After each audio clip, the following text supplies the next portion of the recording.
All right. I think we're good. All right. Hi, everyone. Hello. Hello. Hello. I didn't do my makeups today. Like, I put some lip gloss, but have, my eyes don't have any black on them. So either I look really awake to you guys or I look really sleepy. One of the two.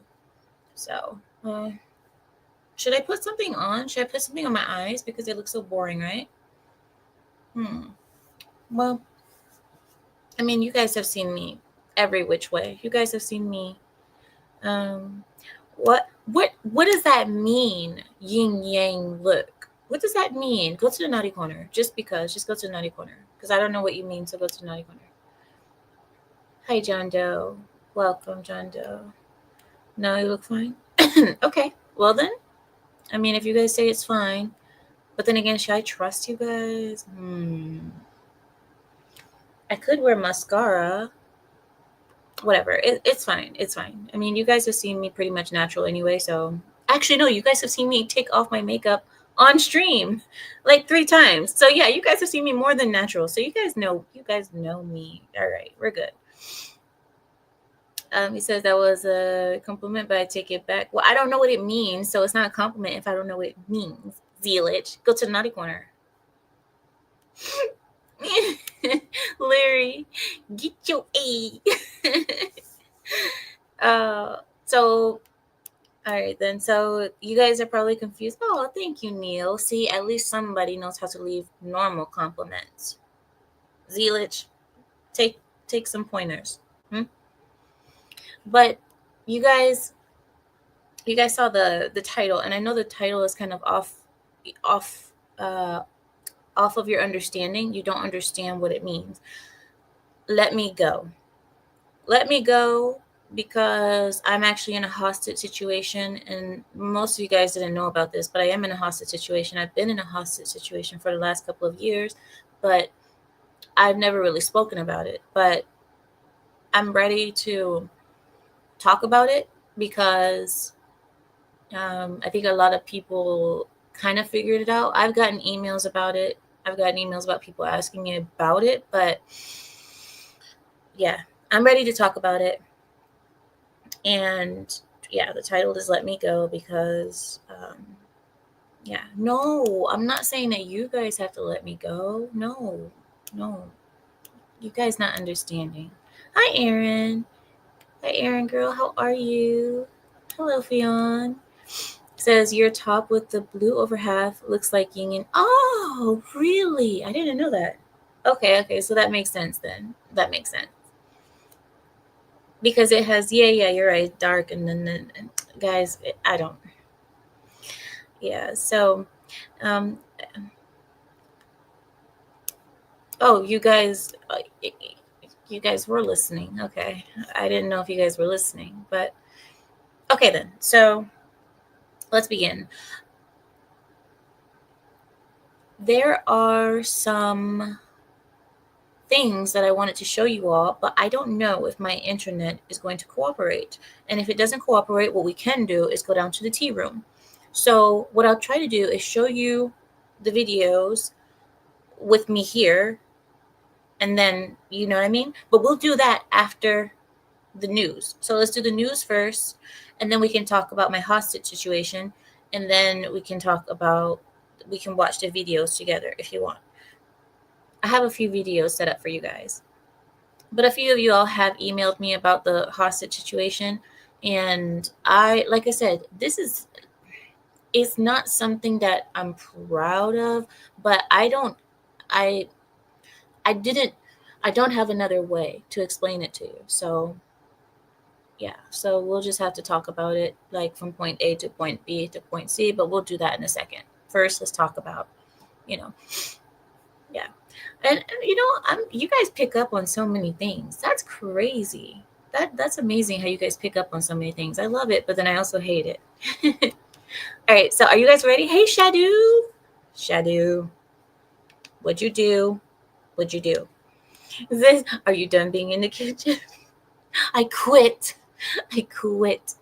Aaron, you're concerned? Aaron, I'm not dead. Did I die? Stop. I'm not dead. We're good. We're good. We are pushing it along. All right, so let's begin. Let's begin. Cynthia, you guys already know I'm in an arranged marriage. That has nothing to do with it. Okay, so here we go. Are you guys ready? Let's begin. Let's begin. I'm going to give you guys the list that Larry has given us ever so graciously. Every week he scours the internet with a fine tooth comb. Yeah, fine tooth comb in order to find the best news for us because he knows what the pride likes to hear about. So thank you, Larry. Let's all give a thank you to Larry for providing us with a weekly list, as he should. So here we go. Is Larry your husband? No. Larry is a friend of mine and my husband. And so is Samael. And so is Carrie. And so is Fix. So if you guys don't know, that group, they're all friends of me and my husband's. So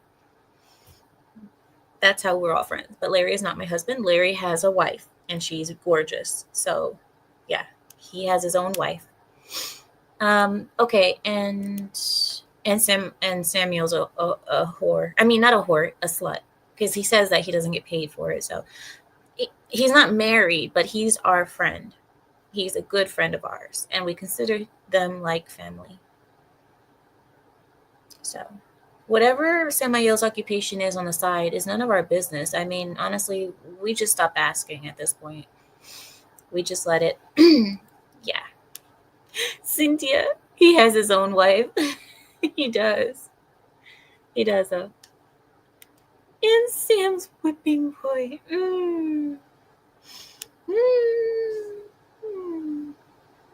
Oh, Carrie is busy? Okay, good, good.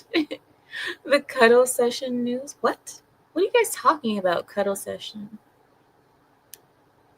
Are you all from LA? No, we're from different parts of the world. All of us are. So, yeah. Hey, Jordan. Amita keeps it real. You know me.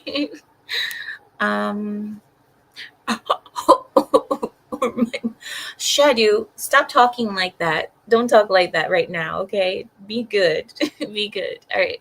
Okay, guys, let's begin. Let's begin. Let's begin. My hair is so curled that it looks short right now. I have it way too tightly curled that it like lifted it up. My hair is down to here, not normally, and yeah. Okay. Okay. Hi, Will. Hi, Will. All right, then. Let's begin. I know, Shadu. Sent it to the streets. Okay, then. Here we go. I'm going to add it. All right. Ready? Okay. Okay. Did you guys see the video clip of Kamala Harris when she was certifying Trump? Or no, I think they were at a funeral, weren't they? I think it was a funeral. Anyway, Biden, Trump, Kamala Harris, and her husband Doug, or shall we say the first gentleman, the first simp, but all of them were in a area together. Donald Trump and Barack Obama were having conversation just like normal presidents do. So they were talking as presidents do, and Kamala Harris looked over and saw Barack Obama and Donald Trump talking and having a delightful conversation, it seemed. And she had the most bitter bish face you have ever seen. You guys should have seen it. Did you guys see it? Tell me you guys have seen it. It's clipped all over the internet. She was, did you see it, Zealot? She went like this. Okay, you guys are Obama and Trump, okay? You guys. And I'm Kamala. She was like this. She had some papers in her hand and she was like this.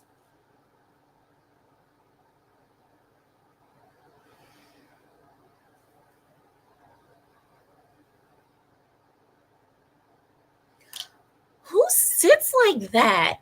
And then, she looked at them like like with disgust. And the best part is that they didn't even notice her. They didn't even notice her. But her husband noticed her because he has to live with her. He has to live with her. So he notices every little microaggression that she does. He has to notice it because he has to deal with the stuff when he gets home. It was hilarious, guys. That woman, I'm telling you, we really dodged a bullet with that one. Can you guys imagine if she had actually become the president? Oh, we would have been in a world of trouble. What do you think Obama and Trump were laughing about?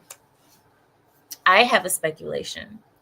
I speculate that I speculate that oh, okay, I know what's happening. Here it is.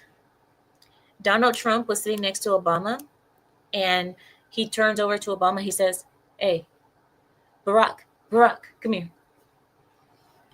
Where's Big Mike at?"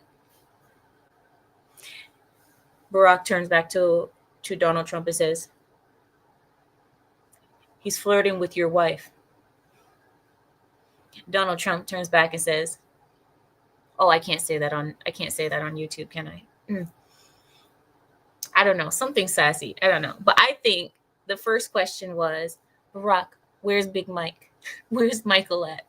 That's what I think happened. I can't say the rest on YouTube because I'm going to be cited for anti-gayism, homophobia, racism, and all kinds of things. So I'll just leave it there. Hey, Obama, Punyiti. They start giggling like schoolboys. They were telling Kamala jokes. That's what I was thinking. Because why would she turn around with such a bitter face? Like, what did she hear them talking about, you know? She was so bitter. Oh my gosh. Bitter bish syndrome is a real thing. Big Mike. Big Mike. Big Mike. Oh, I have something else for you guys.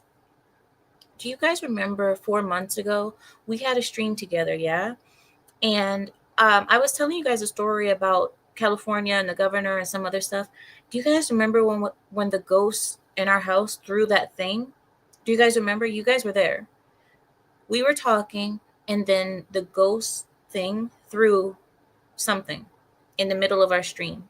You guys remember that? So I showed that to my family today because it took me forever to show it to them. But I showed it to my family today, and I showed them why I knew that that is paranormal. I have spoken to you guys quite often about when we moved to this house, when we bought this house, downstairs in the tea room specifically, there's an energy, and I feel it, and I've told you guys about it. There's an energy in that tea room. And I don't know, I felt it ever since. Why are you so unserious? Can you be serious just for a second? Christ. Okay. But anyway, so every time I'm in that room alone, something always happens. Either the temperature changes really fast, there's random noises, or things get thrown. And you guys were on stream with me, and something got thrown as we were on stream. Do you guys remember that? Tell me you remember. But anyway, the family saw it today, and they were like, wow, what is Cynthia? No, the tea room is not the living room. Okay, so we have a living. All right, we have, because of our culture, men and women do not sit together oftentimes. So we have to have separate rooms for when guests come over. So when guests come over, the men sit in one room and the women sit in another. So we have two separate living rooms, one for the ladies and one for the men, right? But the ladies' room, we call it the tea room. But the tea room is also the place where I take the computer when I take you guys downstairs, I take you guys to the tea room. So that's how that works. Okay. So the tea room is not the living room per se. It is the place where we drink tea and talk.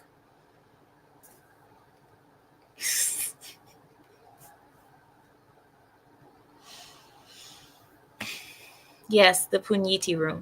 It is the Puniti room. Yes. 3G says, I love that culture. I think it's proper to have men and women separated. So if one of these days I will do a stream in the men's room together. We can go to the men's room when there are no men, of course. But I will take you guys to the men's room and you guys can see how the men's room looks completely different. The men's room looks nothing like the tea room. Like, because it's a men's room. They don't have a bunch of stuff in their living room. They just have like leather. They have these leather sofas that recline, that have heated seats, and yeah, that's all they need. So yeah. I will show you that. Will stop. He says, that's called a bar where you drink tea. No, stop. But yeah, so that's what the tea room is. Now, the tea room is the only place where that spirit comes around to me. And I've noticed that it only comes to me when I'm by myself. When the family is with me, it never does anything. It never makes a noise. The temperature never changes. Nothing gets thrown. But when I'm alone, that thing acts crazy. So, yeah, hold on a second, guys. Let me see if my camera is... I don't think anything is wrong with it. But... Is it clearer? I don't know. I can't tell. Maybe it's a male spirit. I believe it is a male spirit because, I don't know. It just feels like something good. It doesn't feel like a bad spirit, but whatever. How many people died in that room?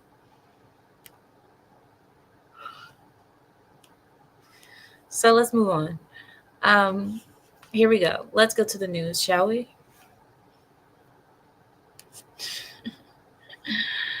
All right, here we go. So Kamala Harris, she said, we did a great job. She's saying this before she leaves office. So she said to America that she did a great job, her along with Joe Biden. Harris is traveling across the overseas, different countries to boast about the Biden-Harris administration and their accomplishments, like in their minds, like finding cocaine in the White House. No, don't worry about it. But Kamala Harris will be traveling to Singapore, Bahrain, and Germany to tout their grand accomplishments. And this is a part of their farewell tour. A White House statement concerning the trip informed reporters that throughout the trip, the vice president will be talking about the accomplishments of the Biden-Harris administration over the past 4 years in each region, and the United States partnership with the respective nations, the contributions of the U.S. military forces to regional and global security, and the enduring national security interests of the United States. Now, that's the full article. That's the full article. These people are going to go around and lie to the world about the things that they did not do. It's expected. The next thing, Republicans are aiming to introduce constitutional amendment to forced term limits. We have been talking about this for decades now. We've been talking about this for decades, that we need term limits. No more of this lifelong politician crap, because this is how we end up with a swamp. Do you know what I mean? We have people that we don't want and we can't get out, and we just have to deal with it until they croak.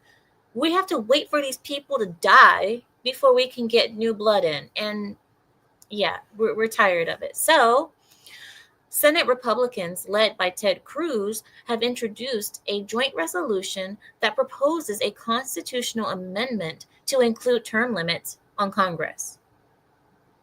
If this is passed, senators will be limited to 2 6-year terms, which sounds fair. That sounds fair. And House members will be limited to 2 2-year terms. So they get 2 years, and senators get 2 6 years. According to Senator Cruz, congressional term limits are critical to fixing what's wrong in Washington, D.C., aka the swamp. We are, okay? And it will bring overdue accountability to Congress.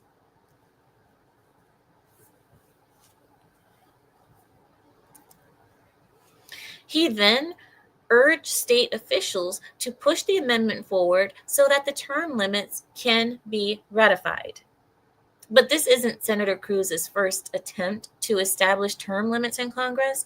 He made previous attempts, as you guys know, back in 2017, 2019, 2021, and now last year, 2023.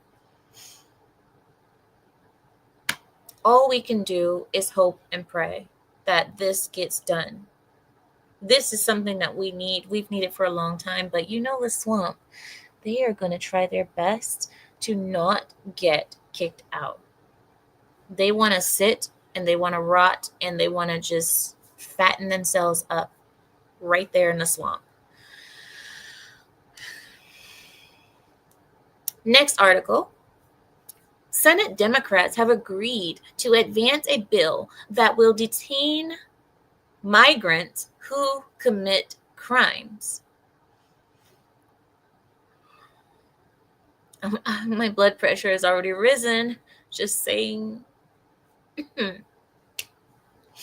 On Thursday, the now minority, because you guys know they got voted out, the now minority Senate Democrats have voted with Republicans to advance a bill that requires federal authorities to arrest and detain illegal aliens accused of committing certain crimes. This agreement is reportedly a signal to Trump that they are willing to work with him, whilst at the same time trying to block most of his agenda. Now, do you guys remember back before the election?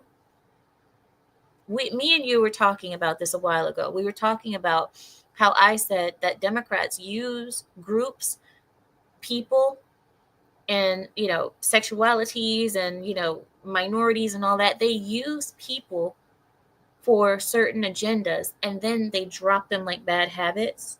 You guys remember we talked about that? I've noticed that ever since Trump has been obviously elected, they have started to pull back on their support of illegal aliens. Just like we said before, they wanted to use them for an agenda. And now, since the agenda has failed, garbage. Now they're back to the garbage, guys. So here we go. This is what we're going to start seeing. We're going to start seeing that Democrats are going to be willing to work more with Republicans now and arresting illegal aliens, but they don't want to look bad on the surface. They want to hold it. They want to hold their face in front of the people like they're still loving everybody and blah, blah, blah. But behind the scenes,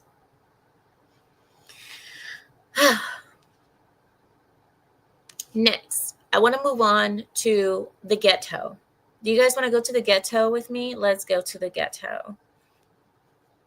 We're going to the hood. We're going to the hood, guys. So I don't know if I should put my hair in a different hairstyle. Like, I don't know. Do I fit in the hood like this? Do I? What's up, my bro? No, I whatever. But we're going to the hood now. A daycare center in Monroe, North Carolina, is under fire due to the actions of its director. The public can think, forgive me if I mispronounce this name, Lavanda, Lavanda, or Luvanda, Louvuton, Louvuton, Luvonda, Luvonda, Luvonda. The public can thank Luvonda Smith and Alex Perez, who are both teachers at the daycare, for exposing this development to the public. Smith and Perez they revealed that there's a video on social media of the director of the daycare called Child Time Learning Center. They have a video on social media of the director slamming the door of a classroom full of children after they came forward with allegations of another teacher abusing them. According to Perez, and I quote, she had the kids around one of our prior students and they were fighting them. Perez then said that the teacher told her students to slap and punch the 3-year-old boy. Perez continued to elaborate on the actions of her deranged coworker, whom she said would prey on the fear of bugs that a student would have. So if there's a student who's afraid of bugs, she would put bugs in her pocket.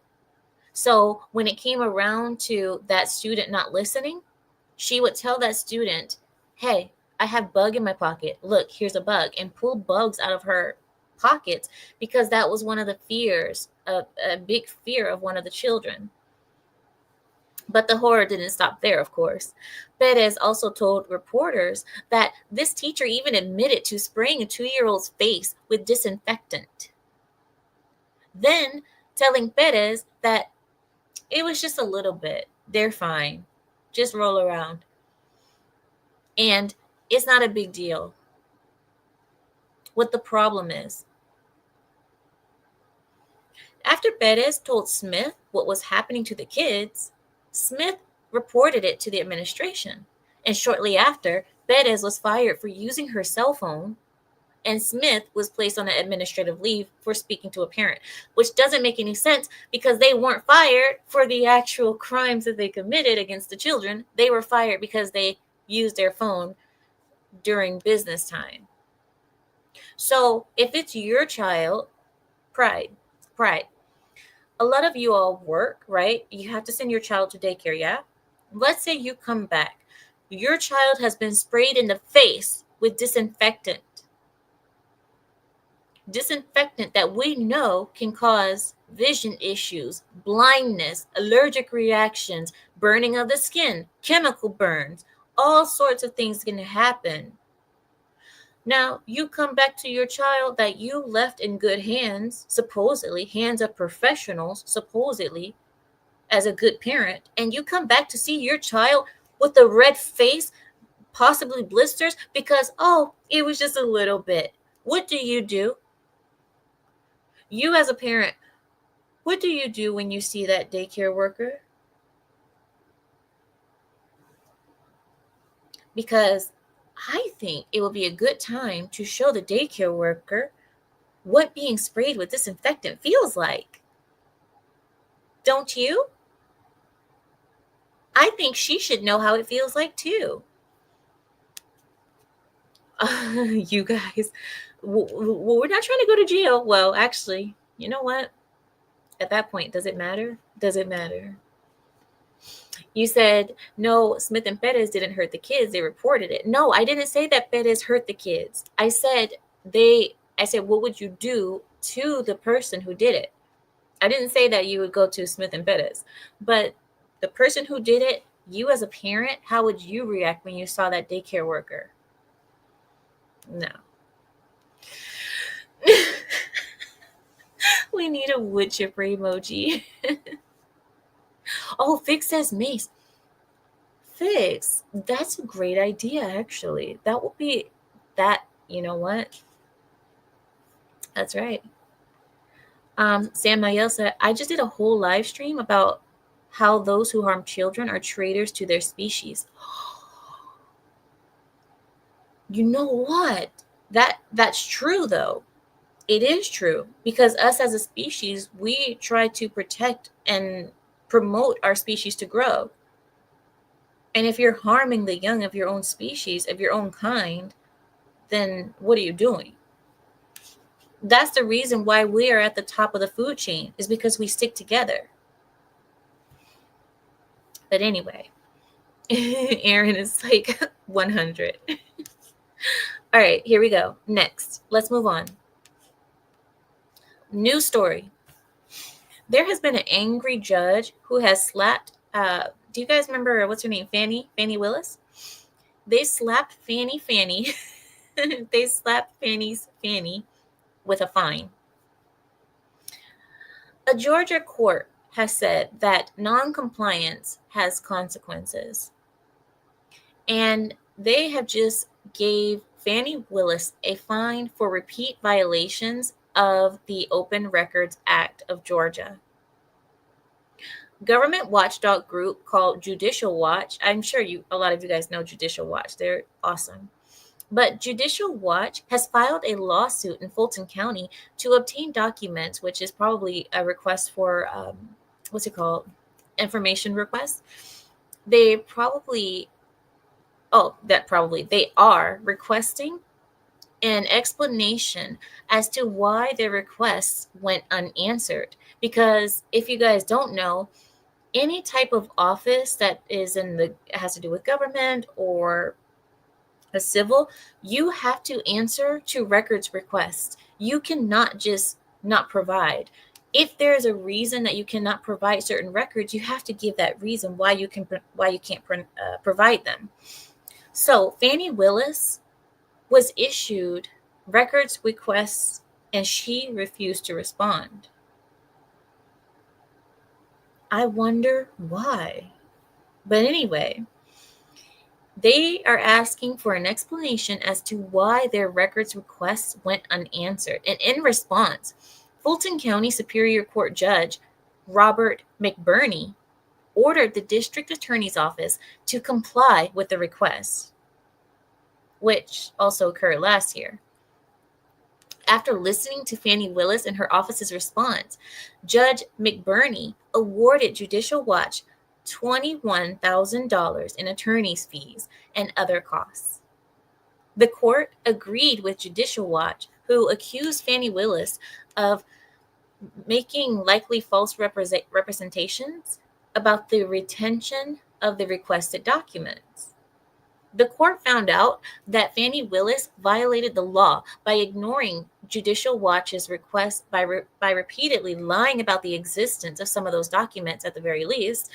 And in his decision, Judge McBurney said, and I quote, "The ORA is not oratory. It is mandatory. Non-compliance has consequences. One of them can be liability for the requesting party's attorney's fees and the costs of litigation." But she should have known that. Fanny Willis, of course, we all know. She's one of the DEI hires.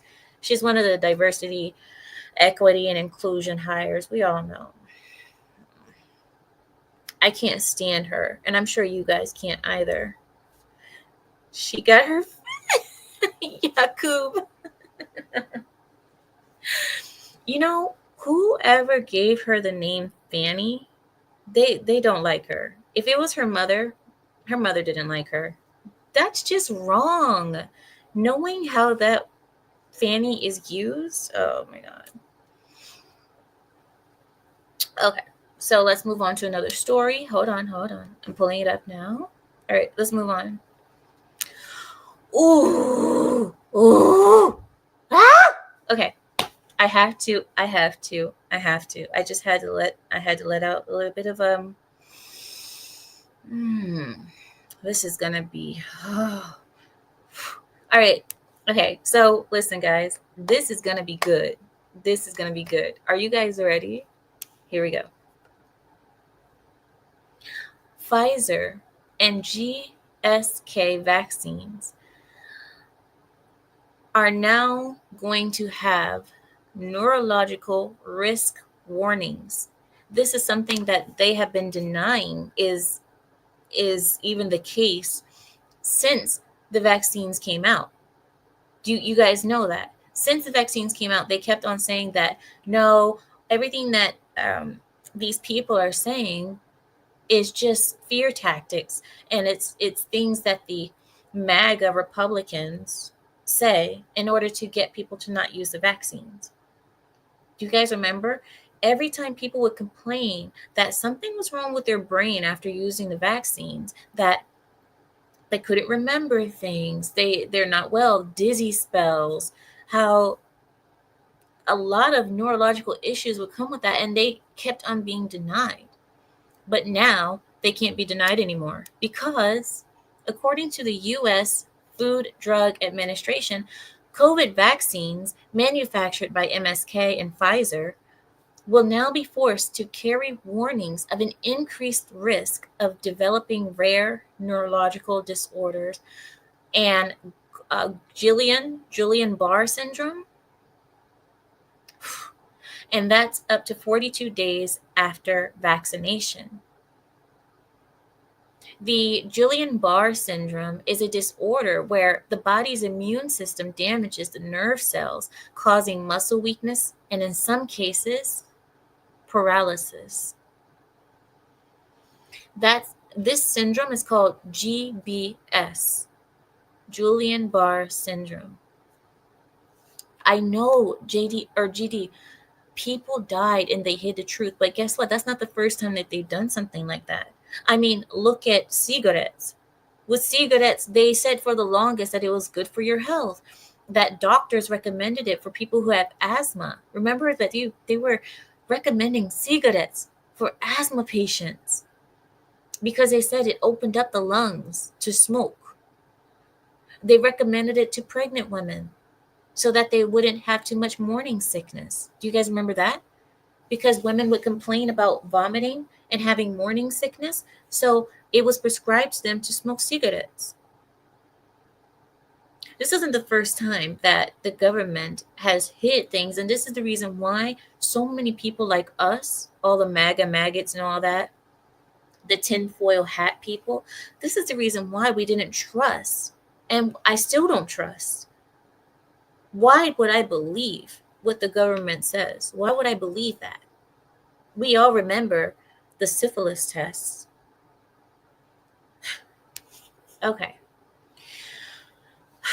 So it's a rare disorder where the body's immune system damages the nerve cells, causing muscle weakness and, in some cases, paralysis. So for that reason, now there's going to be a forced neurological risk warning on these medications and vaccines. That's horrible. But let's move on.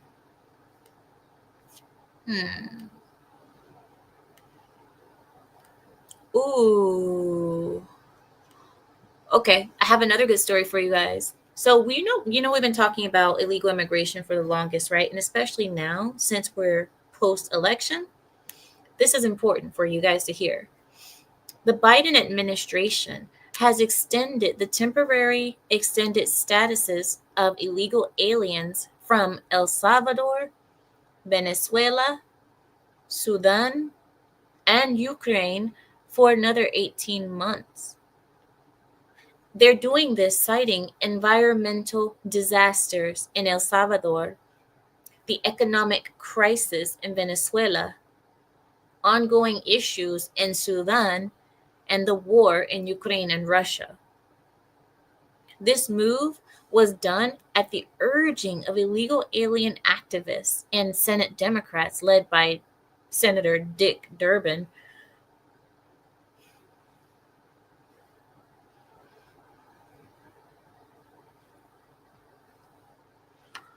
I have a question. I have a question. So the name Dick, uh, is it a proper name that you can put on a child's birth certificate? Like I thought Dick was a nickname for a different name. not a proper name. Samuel, we can't So hear for Richard. Richard. Oh, you can't? Okay. No, I Yeah, can yeah. now. Dick is short for Richard. But so this person calls himself Dick Durbin, and you can just do that. You can just call yourself Dick instead of saying your proper name as Richard. Yeah, it's the same as calling yourself Bill if your name is William. It just feels so weird. I don't know. It feels so weird because I'm not used to. It's like Richard.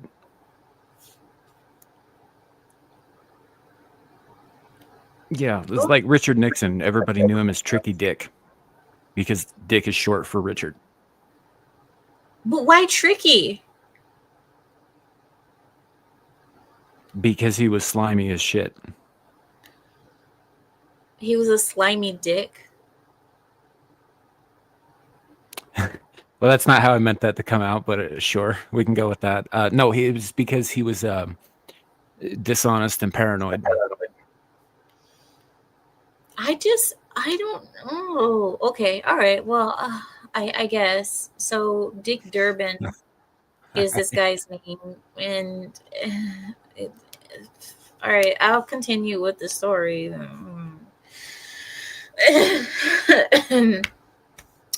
This move was done at the urging of illegal alien activists and Senate Democrats led by Senator Dick Durbin. Senator Dick Durbin said, "We right now, because the window to secure and finalize your administration's policies," talking to Joe Biden and Kamala, "is closing rapidly. We urge you to act decisively between now and the inauguration of the president-elect to complete the important work of the past 4 years and to protect immigrant families." So they're trying to make sure that they can get as many things made permanent as they can from the Biden-Harris administration farce thing. Okay, so with all that being known, around 100 traveling migrants from various nations fell for the Mexican okie dokie days ago when they were told by Mexican immigration that they would be allowed to travel through Mexico and invade America. So there are Mexican immigration officials putting traveling migrants in a trick bag, which I would believe was initiated by the cartel, but who am I to say? This is absolutely funny because here we go. The migrants, illegal immigrants, they reportedly walked through Mexico for a few weeks before they were approached by immigration officials who offered them travel to Acapulco, where they would continue their trek to the United States border. The illegal immigrants accepted the offer only to end up wandering the streets of Acapulco aimlessly. So basically, they were taken in a circle and they didn't realize it because they're not from there. So all the circle had to do is be slightly deviated and they didn't notice that they were just being walked in a circle.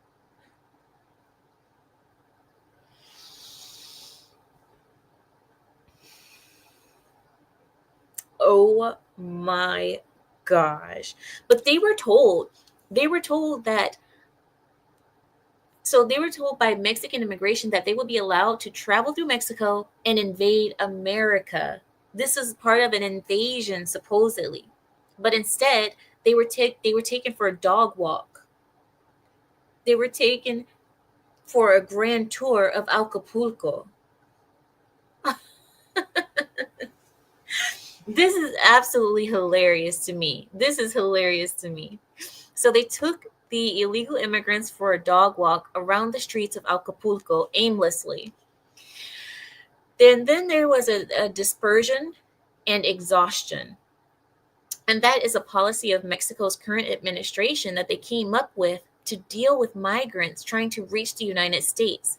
And these 100 migrants walked right into this diversion. Mexican officials were hoping that by reducing the number of illegal immigrants traveling to the United States border, that it would earn the country some goodwill from President Trump, who they hope will ease the pressure he's set to put on them. So okay, so here it is. The idea is to get the illegal immigrants to disperse out of exhaustion, make them tired, make them so tired that they just go back to where they were coming from, because they say, oh, it's taking too long to get to America. So here we go. The idea: bring the illegal immigrants, let them come into Mexico, walk them around Acapulco in a circle and they don't notice, get them tired, good and tired, and then hopefully get a good percentage of them to go back before the ones who are smart enough notice. They're doing all of this to make Trump take it easier on Mexico, because they know what's coming. They know that Trump is about to crack down on everything.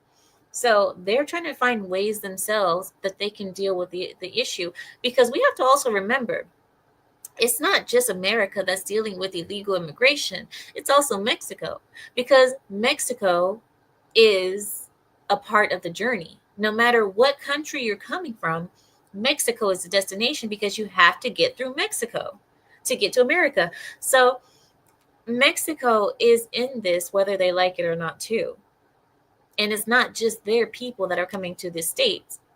It's everyone having to go through Mexico. On a leash. Can you imagine? Like, come on, illegals, let's go. All right, so here we go. One of the hold on one second. One of the migrants was interviewed on the streets of Acapulco on Monday. He told the reporters, and I quote, "Immigration officials told us that they were going to give us a permit to transit the country freely for 10 to 15 days, and it wasn't like that. They left us dumped here without any way to get out." They left us dumped here in Acapulco without any way to get out. They won't sell us bus tickets. They won't sell us anything. I'm loving it. Oh my God. I have like this feeling in my tummy that feels so good about this. I love it so much. I just love it. Because can you guys imagine a bunch of people who don't speak Spanish, who are trying to get to invade America, and now they're sitting there in Acapulco, and the people in Acapulco won't even sell them food. They won't even sell them anything. You want water? Oh, too bad. You want a bus ticket? Oh, we have leashes. You want a leash? Oh, you poor people. Isn't this amazing? I know. What a time to be alive. I love it. I'm loving it. Okay. All right. Here's the next thing I got for you. All right. Let's move on. All right. Do you guys want to? Oh. Okay. I'm sorry, guys. Please forgive me for scratching my nose. Okay. LGBTQIA plus pedos plus everything sick news. Are you guys ready? Let's do it. Everybody get your preparations, your breathing. Get ready. It doesn't look like it's going to be as bad as I hope it is, but I mean, not that I hope it's not, but all right. So let me get this. I'll just put this over here just in case it gets crazy. Okay. Several LGBTQIA scandals prompt California to consider law banning trans athletes from girls' sports. Due to the mounting schools and outrage, California State Assembly member Kate Sanchez announced that she will be introducing the Protect Girls Sports Act to ban trans athletes from competing in girls and women's sports. The last straw may have been a story that hit the news about a month ago, where the where after losing her varsity team spot to a trans athlete, she and other girls at the school were told by the administrators that, quote unquote, transgenders have more rights than cisgenders. If this act passes and becomes law, California will be the 26th state to have this type of regulation protecting girls and women's sports. I'm happy to hear that. Moving on, new story. A Kentucky-based federal judge put the final nail in Biden's LGBTQIA plus pedos plus everything 6 Title IX rules coffin.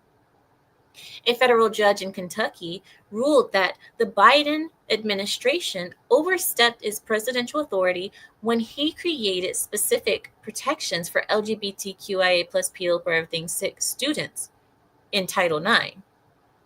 After declaring that Biden's Title IX was fatally tainted by legal shortcomings, the U.S. District Judge Danny Reeves dismantled the entire 1,500-page monstrosity and dissolved it nationwide. So we all know about Title IX. Because of the illegality in Title IX, the district judge has dismantled the entire monstrosity. Biden's Title IX rule was on life support before Judge Reeves made her ruling. Anyway, 26 states had successfully halted the rule from being implemented after several legal challenges by Republicans. This ruling came in response to legal challenges from Tennessee, Kentucky, Indiana, Ohio, Virginia, and West Virginia. What do all those states have in common? Dun, da, da, da.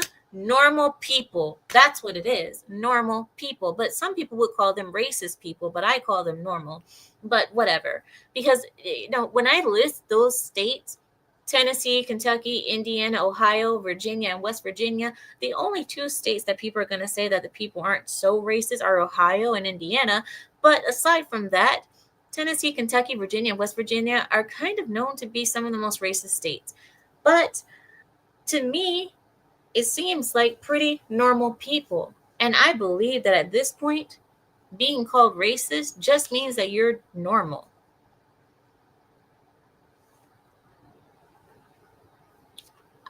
Being called racist at this point just means that you are normal. So all those states have that in common, and all of these states are part of the 26 states that successfully halted the Title IX ruling from Biden. New story, moving on. Are you guys ready? The mentally ill, Meta or Facebook, the old Facebook name, whatever, you guys understand, Meta and X, Facebook and Twitter. Meta employees react to new free speech policy, and on the heels of Mark Zuckerberg's new promise of a more speech-oriented Meta, LGBTQIA plus pedos plus everything sick employees hit the roof over the company's newly updated policy on hateful conduct. Here it is, and I quote, "We do allow allegations of mental illness or abnormalities when based on gender or sexual orientation. Given political and religious discourse about transgenderism and homosexuality, and common non-serious usage of words like weird or queer." I have no idea what that even means. I have absolutely no idea what that means, because I swear, like, sometimes when I read the quotes of these people, I can't understand what they're actually trying to say. I really don't. because it all just sounds like wop wop wop wop wop wop wop wop wop. I don't understand. But the pro alphabet community agency called GLAD responded to the language in Meta's new policy, calling the word transgenderism hateful. Transgenderism is a hateful term.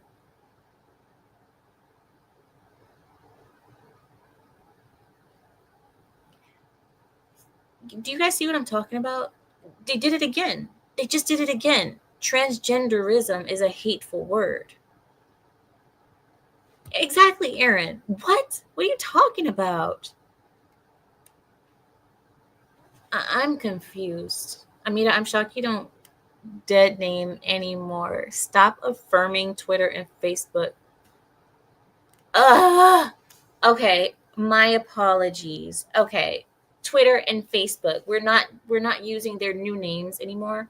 Forget what they want to be identified as now. It's Twitter and Facebook. Thank you. Thank you, Shadu. I almost lost myself. For real, I'm proud to be hateful then. Calling a spade a spade. Transgenders are hate-filled people.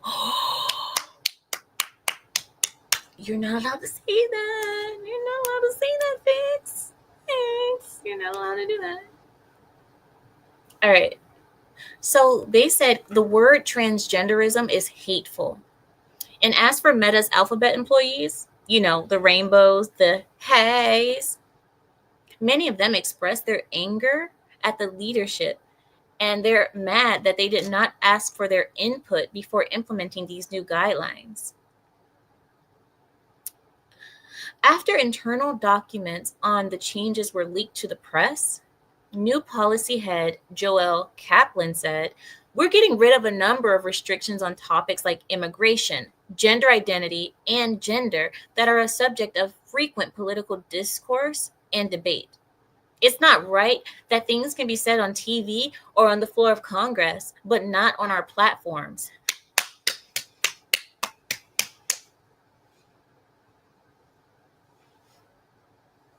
Yes. I win. I win. It doesn't make sense. And he's right. It doesn't make sense. How can these things be said on television and on the floor of Congress, but yet we can't talk about them online? We're considered hateful, evil, racist, homophobic, transgenderism, I guess. We're considered all of these things if we talk about it online.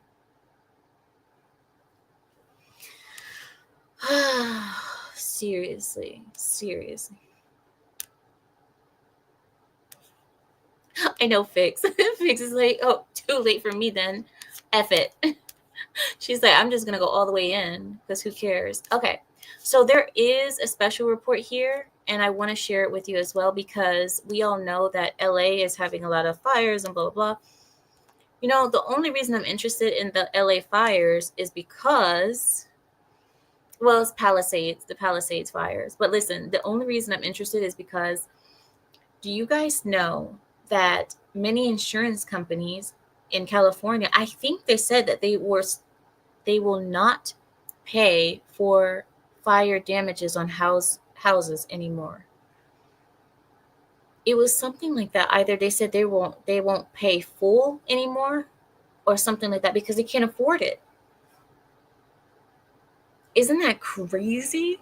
That you bought a house, you got fire protection for that house because you live in freaking California, which is hell on earth. Hi, I live here. It's hell on earth. You get the fire protection because you live in California, hell on earth. And then the insurance company says, we're not going to pay for the fire damage, even though you've been paying for fire protection. They outright said they're not doing it. They won't do it. And the reasons are, well, I think part of the reason is because they said they can't afford it, that they'll go bankrupt. All of those houses that are on fire right now are 1.5, 2 million to $5 million homes. That's the Palisades. Do you guys know the Palisades? I know you guys, most of you guys aren't from California, but I am. The Palisades is, it's the Palisades. There's palaces all over the Palisades. So insurance companies are like, screw all that. We're not paying. I'm sorry your palace is in flames, but so there's a huge deal. And this is the reason why I want to talk to you guys about it a little bit. Okay. I know, what's it called? Larry knows what I'm talking about because he's like, I'm from California. I know the Palisades. Gavin Newsom, okay, the devil himself, the one with the pitch and the fires and the flames and all that, he's the one in the middle of the fires and flames, okay? Gavin Newsom has been frantically looking for someone besides himself to blame for everything that has transpired due to these fires. The other day, Newsom was caught lying to an angry and now homeless resident whose house had burned down. Newsom told the now homeless woman that he was on the phone with Joe Biden attempting to get some assistance, when in fact he was not. He didn't even have a phone call on. He wasn't even in the middle of a phone call when he said that. This is a woman who was trying to speak to the person that is the leader of the state.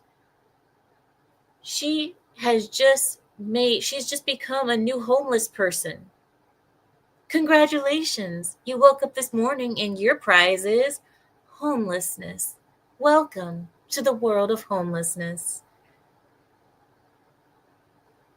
She's talking to the person that she thinks that she can get some answers out of, and this Mama Webble tells her that he's on the phone with Joe Biden. Now, why in the hell would she think that that means anything? First of all, even if he was on the freaking phone with Joe Biden, what the fuck does that do?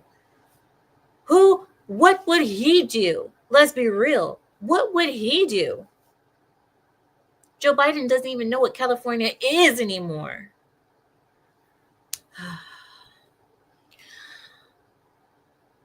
When questioned about the actions that led to this tragedy, Gavin Newsom pointed the finger at local leaders.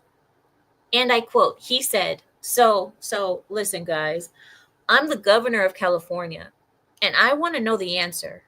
I've got that question too. I can't tell you by how many people or what happened. On my own team, what happened? I'll be candid with you. I wasn't getting straight answers either. Shut up.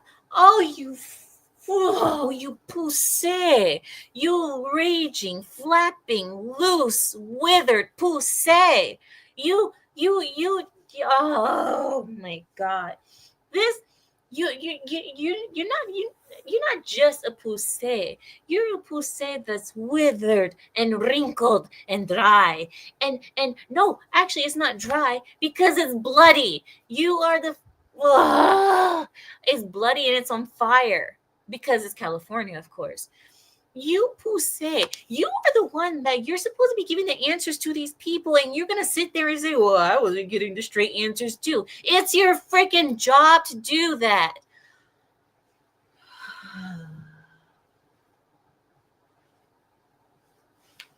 I can't. I don't understand. I don't. So who are you being lied to? Gavin? Who was lying to you? Oh, Joe Biden was lying to me. That's not his job.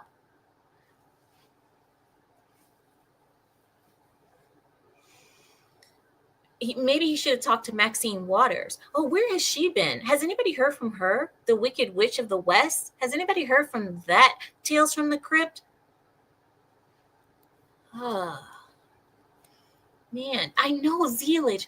Absolutely no accountability. This person, and you know, that do you guys know a person named Robert Tellis? Do you guys know a person named Robert Tellis? If you do, or if you don't, I'm going to tell you really quickly. Robert Tellis was a guy who was elected to the office of public administrator in Las Vegas, Nevada. Okay. Nobody knows what a public administrator is, and nobody cares what a public administrator is, okay? You're not a freaking senator. You're not the mayor of anything. You're not some governor. You're a freaking public administrator. But that little piece of power went to this man's head so bad, okay? And when articles were written about him and his affair that he was having with an employee, where there's videos of him getting outside of his car after screwing one of his employees and so on and so forth, he got so mad because a person was writing about him that caused him to lose the next election that he killed the man in broad daylight in front of the man's home. He killed the reporter in broad daylight. And this man, when he was asked, oh, well, why'd you kill the reporter? What did he say? I didn't kill the reporter. I was framed. Everybody's out to get me. It's because I'm a public administrator, because I'm a public official. Dude, nobody even knows you. Nobody knows what a public administrator is, nor does anybody care. And when he went to describe his job position, what did he say? I'm a public administrator. I administrate publicly.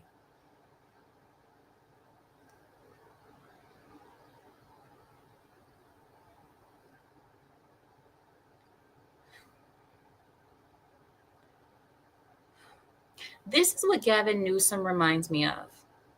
Okay? What's your job, Gavin Newsom? Well, I'm the leader. I'm the governor. What do? I govern. So what else did you govern? I don't know. It wasn't my fault. I've been framed.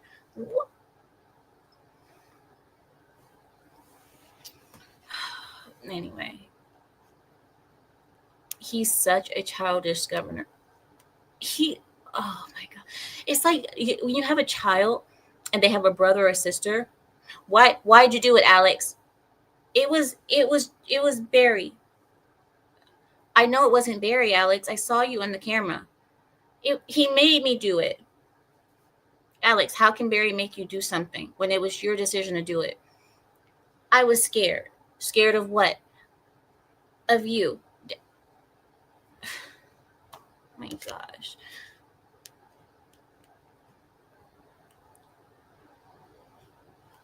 Oh, 3G says, did you see the video of Lesbo fireman saying, not save man from fire? It's his own fault for being there?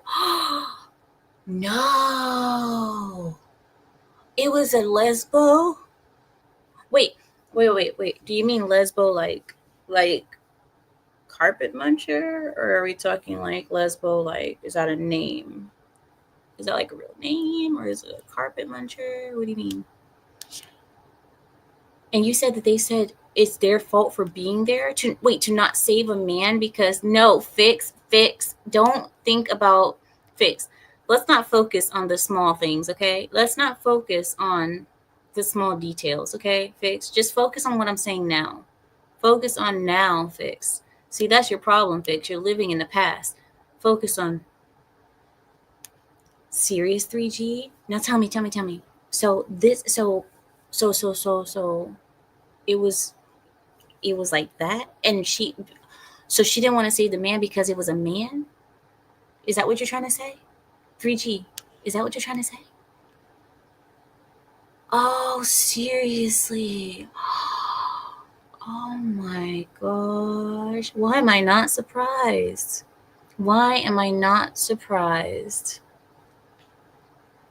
A donut eater. Oh, but carpet munching. See, the thing is, when I think about the term carpet, fix, close your ears. When I think about the term carpet munching, you see, I didn't understand what that term meant in the beginning, but now that I do, when I really think about the act of munching a carpet, it just the idea of doing it makes me think like my mouth is so dry. Like I don't know. I've eaten carpet before, but not on purpose, of course. It was a different, it wasn't that kind of situation. But I've eaten carpet before, and it's very dry, very, very dry, and very woolly, might I say. and it gets stuck in between your teeth. You know what I mean? So is that what they're trying to say, that it feels like when you know, with a woman? Is that what it feels like? Because if that's the case, I can't imagine that why anybody would put themselves in a Aaron, focus, Aaron. Just focus on the now, and what I'm trying to say is donut eating sounds a lot better than carpet munching. That's all I'm trying to say. Because donuts, I've I've had a couple of donuts on my John Doe, you go to the naughty corner. You go. You first. I'll follow you. So now I've eaten quite a bit of donuts myself. Why are you guys are you know what? Fine. I'm not talking anymore. I'm not. You guys aren't letting me express myself. I'm trying to have a conversation with you all, and you guys are just all right, you know what? Back to the story.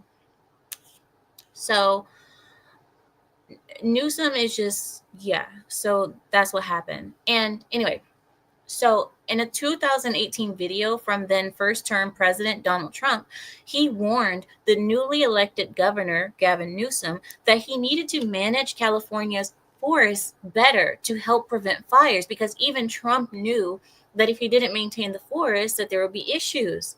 But Trump's warning to Newsom came after a devastating campfire took place. And Gavin Newsom's response to Trump was, and I quote, "You look at other countries where they do it differently, and it's a whole different story, Trump. I was with the president of Finland, okay? And they spend a lot of time raking and cleaning." Wait, was that Trump saying that? Oh, okay. I think that's Trump telling Gavin Newsom, because I was like, why would Gavin Newsom say that they spend time raking and cleaning? Because he didn't do that.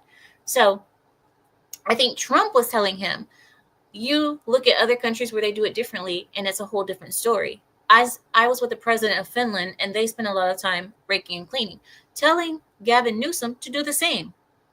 California residents have called for Gavin Newsom to take a cue from Trudeau and step down with a shred of dignity. Yikes.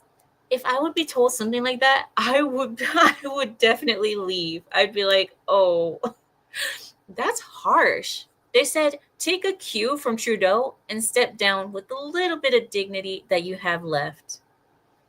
But we all know that that's not likely going to happen. But still, residents are demanding his professional head behind this tragedy. They want his head on a swivel because of what he has allowed to happen. There are hundreds, if not thousands, of California residents newly homeless today. Tonight, as you sleep in your home, as I will sleep in my beautiful home, we are lucky, and only lucky, not because we're protected by anybody in power, not because Gavin Newsom is going to take care of you. You're only lucky because Gavin Newsom doesn't give a damn. And there are hundreds, if not thousands, of of Californians that are newly homeless. And Gavin Newsom, he couldn't care less. Couldn't care less. So the governor may very well find himself the subject of a recall for the third time, which never happens. And you guys want to know something? I have constantly thought about why my state continues to see itself in this position. I believe strongly that our elections are not fair. I believe that there are people who are being paid to vote for this crap because they get incentivized to do so. They get benefits for doing so. The average Californian wants Republican values. The average. But instead, we're stuck with this Democrat system. BTK says, and the 24 billion is still missing. As if that wasn't enough. Exactly. He doesn't have any left. What? Fix. I can't say what I want to say. I can't. Fix, you're the reason why I almost get in trouble so many times. I'm going to keep it to myself. I'm not going to say what I want because I'm a big girl. I am a nasty girl. Do you guys remember the song? So, you guys remember when my husband was running around the house singing, I am a nasty girl. I'm a nasty girl. Yeah, he stopped doing that finally. Thank goodness. But yeah, remember you guys, I didn't know whether to be upset or happy or laugh or be angry. I didn't know. But I told him, I said, you keep singing that song, we're going to have a conversation about our marriage.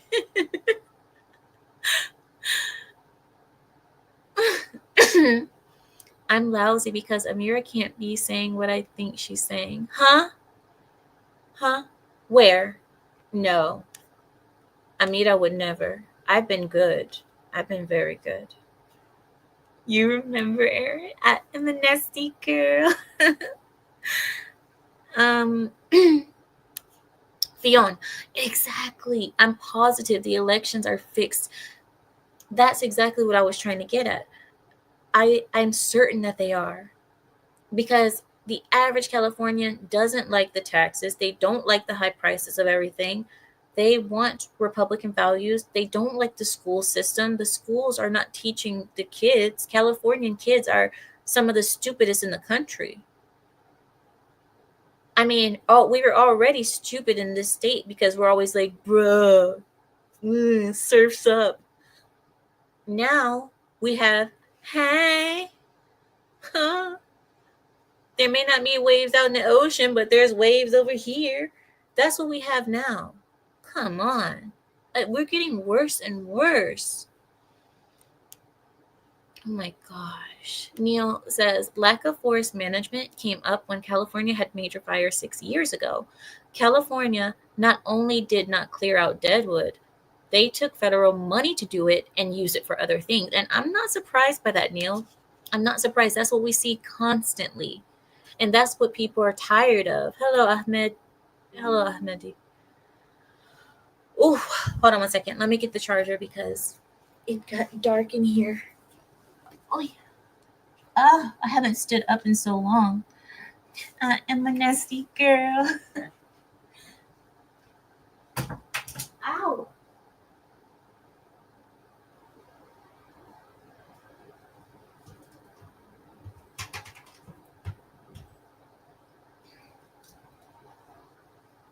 I am a nasty girl. I am a nasty girl. I'm a nasty girl. Nasty girl. Hold on, I'm trying to separate this thing when I can. 1 second. Nasty girl.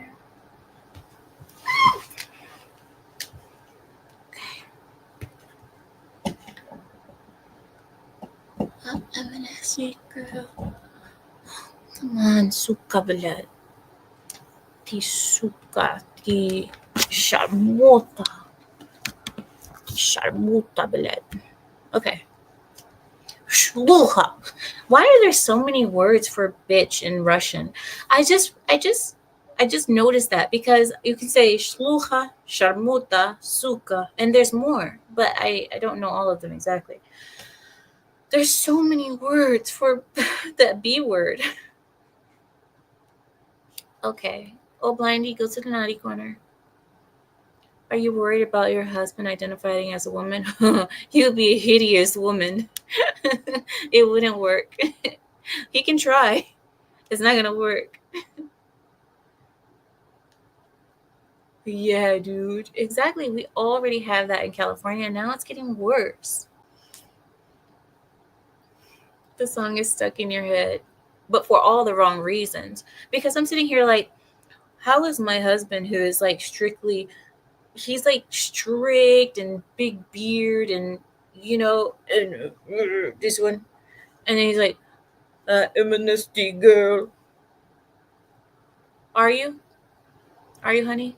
Because I've been with you for how many years? And I didn't notice that you were a nasty girl. I didn't notice that. Mother Suka. Fionn. California voted for an $8 million bond measurement to build more reservoirs and capture rainwater. Not one reservoir has been built. I believe, now this is what I believe, Fionn. I believe they want some problems to exist. They want to keep certain problems. Like our water problem. We don't have good water in California. Also, our electricity is not stable. We don't have stable electricity in California. California is like a third world nation that is rich. Does that make sense? It's a third world nation that is rich, but the money is not, sorry guys, the money is not in the places where it should be. You know, we're rich, but we're third world. I mean, you could say Saudi Arabia is like the same thing. They're rich, but then it's, you know. So, Old Blindy says, Amira has to move out of California. It's having bad effects on the family.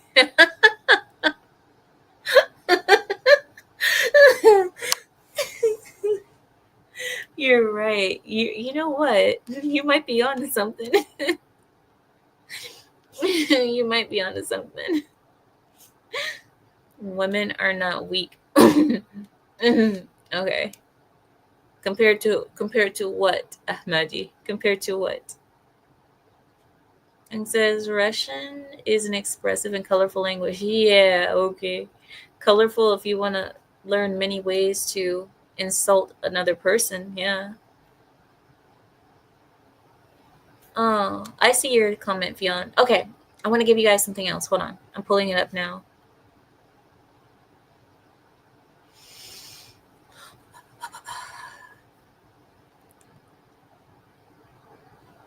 Oh, here we go. So you guys remember that Gavin Newsom said that he was being influenced and lied to as well? That is not his fault that all these failures have occurred on his watch, that he's also a victim of sorts. You guys remember that? Well, now I introduce you to Mayor Karen Bass. Now, not to be outdone by the failures of Gavin Newsom, LA Mayor Karen Bass, knowing that the severe Santa Ana winds are coming and would likely cause serious problems, instead of staying in California and helping her fellow Californian, she just went to Ghana. She went to Ghana. Do you guys know where Ghana is? Africa. She saw that this fire is having a very bad problem in California, and that the winds are likely coming and putting it down to Santa Ana. She saw all of these problems and she said, you know what? This is a great time for me to go to Ghana. She left. Last month, the LA fire chief warned Bass that her planned and unnecessary $17 million cut to the fire department's budget would come back and bite her in the arse. However, she ignored the warning and cut the funding anyway. And I'm sure she pocketed some of that $17 million herself. While Bass was on her way back from Ghana, a news outlet interviewed Fire Chief Christian Crowley, who said, and I quote, the $17 million reduction to the fire department, has severely limited the department's capacity to prepare for, train for, and respond to large-scale emergencies like wildfires. But prior to the fires, Crowley also presented a memo to the Board of Fire Commissioners concerning the effects of Bass's budget cut on the fire department. And I quote, says, without this funding, pilot, compliance, and readiness are jeopardized. I'll say it again because it sounded kind of weird. Without this funding, Pilot compliance and readiness are jeopardized, and aerial firefighting capabilities are diminished. Changes to the air operations section will impact the department's ability to adhere to current automatic and mutual aid agreements, provide air ambulance service, and quickly respond to woodland fires with water dropping helicopters. We won't have any of those things available, or if we do have them available, they will be in very short supply on the times that people need it the most. There will be many people who will be forced to suffer unnecessarily if you cut down $17 million out of the fire department's budget. This memo also mentioned that other areas affected by the budget cuts, such as disaster response, which funds the bulldozer teams that help contain the fires, and also the critical incident planning, the training section, which also organizes disaster response plans in order to get people out of areas safely. But anyway, when she returned back to LA, she ignored a reporter's request for comment concerning her fire department budget cut and reportedly summoned the fire chief to her office. Of course, she wanted to bitch at the fire chief for allowing the reporters to know what happened. How dare you tell them what I did?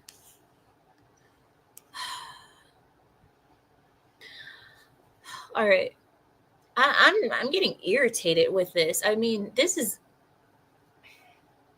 I'm just it's not even incompetence. It's not incompetence. It is so many people are without a home right now. So many people are outside for can you guys even imagine? Can you guys even imagine coming home to nothing or coming home to a home that's in flames? Everything that you stored in that house, which we think is, okay, it's a house, but you have everything, your clothes, your shoes, your toothpaste, toothbrush, your valuables, your gold, watches, everything that you have, TVs, televisions, anything that's valuable that you could sell for money later is gone. Even if, let's say the worst case scenario, I can just sell my couches later. I could just sell some of the dressers. You can't do it. It's gone. You have nothing. All of your stuff that you could have sold for money is gone. And you have nowhere to sleep on top of that. And every little bit of money that you have in your bank account right now, you have to save it because you are going to need it. So because the insurance company is not going to pay. I just can't imagine the stress that people are going through right now. And 3G says the housemaid. I'm thinking that one of the best things to do right now is push the housemaid inside the house fire, so then you can get some type of insurance. I'm just kidding. I'm like, maybe some insurance will pay for her. They won't pay for the house damages, but Consuela, sorry, you got to take one for the team. Go, Consuela. We always knew you would help the family. Like, come on, guys. No, I mean, it's just, all I'm saying is none of us can really think about, and your sense of home. Thank you, Fix. Your sense of home, too. None of us can imagine how that feels unless you're in the situation. Oh, is she JD? JD says that she's a commie and an open sympathizer of Castro and Guevara. Oh, wow. Wow. Yes, Samael, every inch that was burned was preventable. And that's why I said it's not even an issue of incompetence or this is just I don't even want to say the words because the word that I want to say is quite vulgar, but man, it says I need Consuela to eat the fix. I think you need to go look at the wall. Go look at the wall for a couple of minutes in the naughty corner. Fix. I'm gonna put you in myself. I usually don't put you in timeout. Fix, you're gonna have to learn today. You're gonna have to learn. All right, let me see. Okay, hold on. Here we go. There have been calls for her resignation. Okay, we already know that because obviously, why not? But another report on Mayor Bass revealed that she rejected another offer of assistance from the New York Fire Department Commissioner, Robert Tucker, whose firefighters would also receive free air travel from JetBlue if they were to come and help her. Meanwhile, Gavin Newsom has accepted assistance from Mexico to help contain the fire and publicly thanked the president of Mexico on X. Why? Why?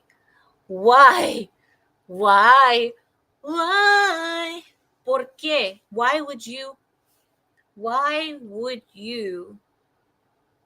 accept why when you have Americans offering to help you, why would you not take the American help, but you would take foreign help?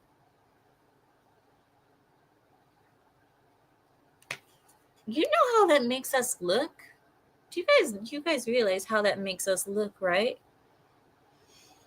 Why would you stupid, you just stupid. You have Americans willing to help you, and you say, "Oh no, good, I'm good, bro." And the Mexican guy comes and says, "I help you." No. Oh, that's right. The Mexican president is a woman, isn't it? The Mexican president is a woman. Maybe he just has a soft spot for, I don't know. But, and I quote, California is deeply grateful for President Claudia Shine's support as we work to suppress the LA wildfires. Our partnership and shared commitment to helping communities in need is greatly valued. Shut your pie hole. Shut up. Shut up. Shut up. Just shut up. Shut up. Just shut up. Shut up. Shut up. Just shut up. Shut up. I cannot believe that you would do that to us publicly. You had Americans willing to help you, and you still just. And we are in a bad situation with. We're trying to teach Mexico a lesson right now, and you are over here denying American help so you can go.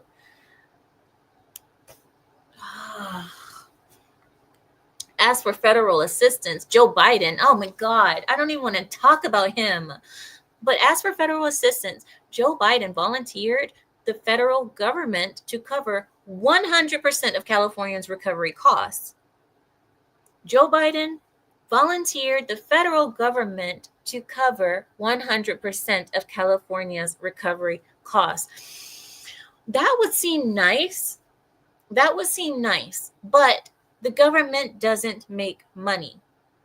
So who is going to pick up the costs of that recovery?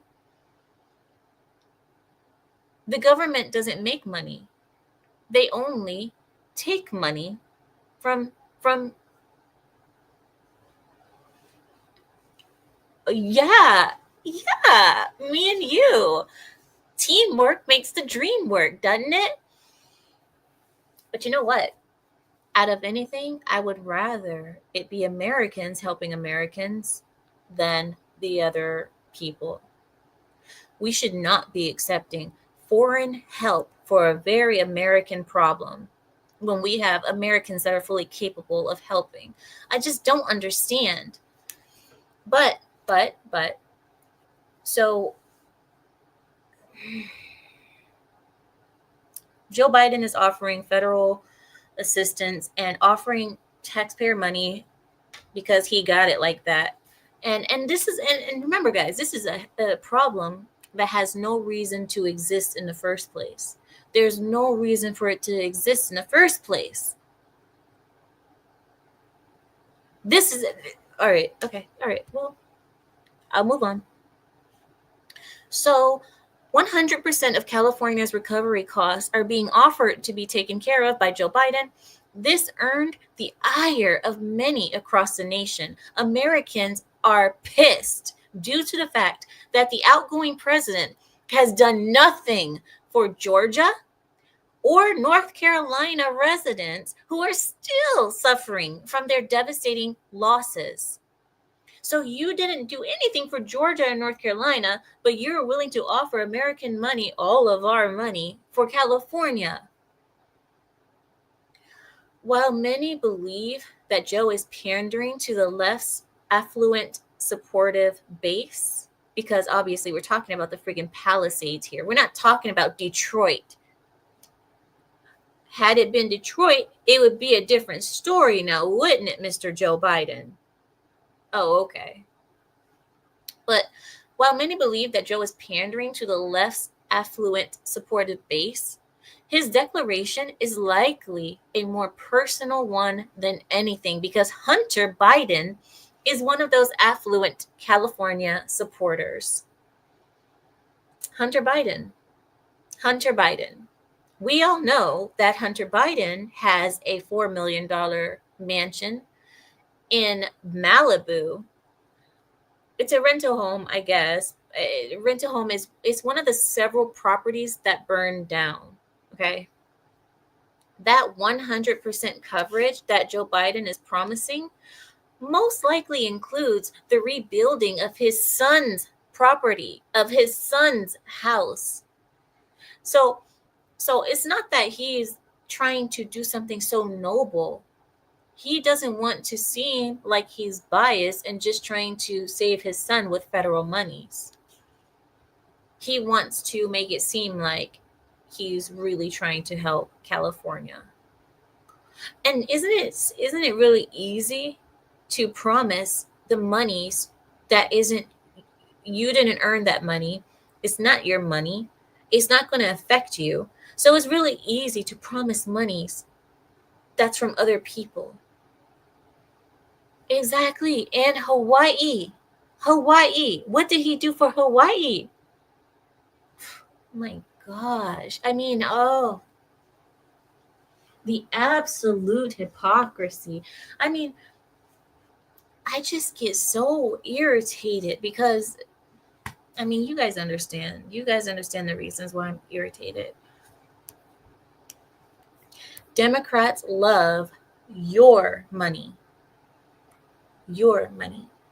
And like he said, the Palisades is full of affluent Democrat voters. These are the it, okay? This is the it crowd of the Democrats, okay? These are people who they're the ones who are paying the majority of the cost of the Democrat Party. Whatever campaigns or what is it called? What is it called when Kamala Harris, not fundraising? Oh, well, she's broke too now, in case you guys didn't know. That's probably another reason why he's trying to help them, because he's trying to get them to want to have some sympathy for Kamala Harris, possibly, because she's in debt now. Okay.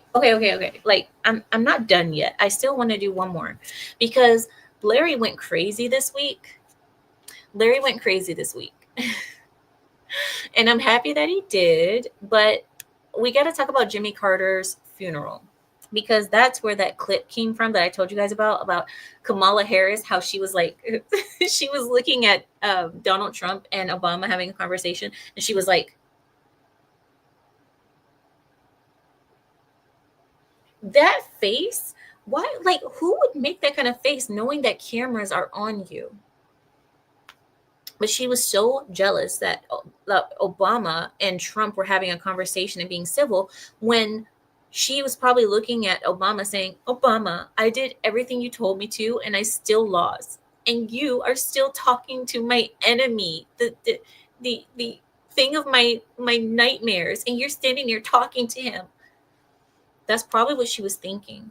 Like, you told me to do this and that and I did it. But anyway, Joe Biden embarrassed himself at the Jimmy Carter funeral. So while many outlets focused on the cheerful conversation that Trump and Obama were having at the funeral, A few reporters reported on Joe Biden embarrassing himself yet again on camera. The Sandman visited the outgoing president while he was on camera yet again, causing him to face more criticism about his sleeping habits during Jimmy Carter's funeral. At one point, Biden lowered his head, which after a while prompted Jill Biden to nudge him awake. He was like this. And Jill Biden was like, and he was like, ice cream and 4-year-olds. Oh, Jimmy Carter. At one point, Biden lowered his head, which prompted Jill Biden to nudge him awake as George Bush Jr. looked at him with concern. This whole funeral was a train wreck. I mean, it was a train wreck. It showed all of it. Anyway, I'm not. Look at it for yourselves. But one would think that Biden's nap kicked in far into the funeral proceedings, but no. His nap actually activated in the first 5 minutes of the funeral. At one point, Bush leaned over Jill and Kamala, asking them to keep Joe awake. Bush, of all people, Bush went over to Kamala and Jill and was like, ladies, hi, I know you guys are enjoying yourselves, but can you guys please keep Joe Biden with his head facing forward, at least at a 90-degree angle, and his eyes at least halfway awake? Can you please, ladies, just for the cameras? It's only 35 minutes to go. Please, okay? Hey, if he needs I have some medication for him. Just tell him to come to the bathroom with me. No, we've already tried that. It doesn't work anymore. See? That's what happens when the body gets used to it. Yeah, it's sad. Oh well. Nice to see you though. This is how this whole conversation went down in my head. I mean, you guys may see it another way, but that's the way I see it. They were begged to keep Joe Biden awake, and they couldn't. Even they couldn't do it. But the next story I have for you, and hold on, wait.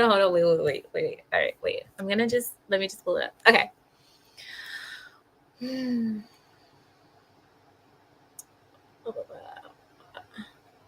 Okay, here we go. I have it. Okay, I have this one back in day. Mark sent a letter to Jim Jordan. Okay. Wait, did I talk to you guys about? I don't think I did. Wait, I don't think I did talk to you guys about it. Yeah, I didn't talk to you guys about Jim Jordan, did I? Okay, so do you guys remember I said when Mark Zuckerberg is saying that Facebook is ending the fact checking due to the political bias? Well, days ago, Mark Zuckerberg announced that he would be eliminating the third-party fact checking and replacing it with community notes instead. So they won't have this power to delete people and erase people anymore. Now you will be given notes with community guidelines. So Mark admitted that the fact checkers made way too many mistakes and overused their power as a censorship tool. And we already knew that.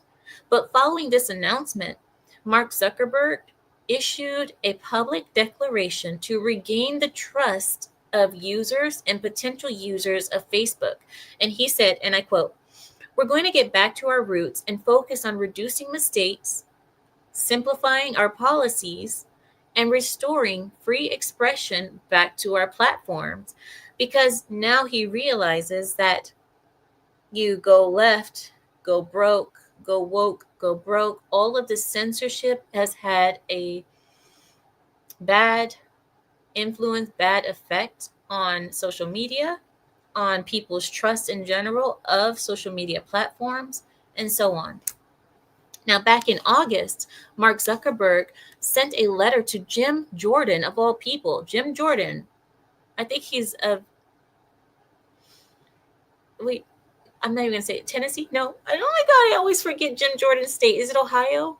It could be Ohio. But anyway, he sent a letter to Jim Jordan saying that the Biden administration pressured Facebook to censor COVID-related content back in 2021, including satire and jokes. You guys remember that very, very clearly, because you guys remember that during that time, I couldn't even say COVID on YouTube. We weren't, you guys remember? You couldn't even type the word COVID in comment sections or anything because it was so highly censored. And it wasn't because the bots, that was fact checkers and people that were given power. People overused and abused their power online. So, the Biden administration would reportedly call Facebook staff screaming and cursing and pushing the staff to the point that he refused to remove the content that was true. That's crazy. So, in response to the letter that Mark Zuckerberg sent to Jim Jordan, the White House said, and I quote, "When confronted with a deadly pandemic, this administration encouraged responsible actions to protect public health and safety. So we shouldn't be criticized for that."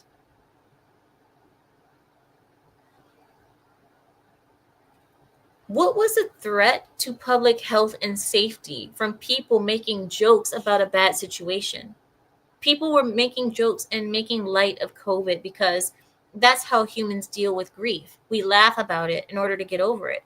We make it seem like it's less than it is. So there's the White House is saying, we were faced with a deadly pandemic. We were encouraging people to take responsible actions to protect public health and safety. We shouldn't be criticized for that.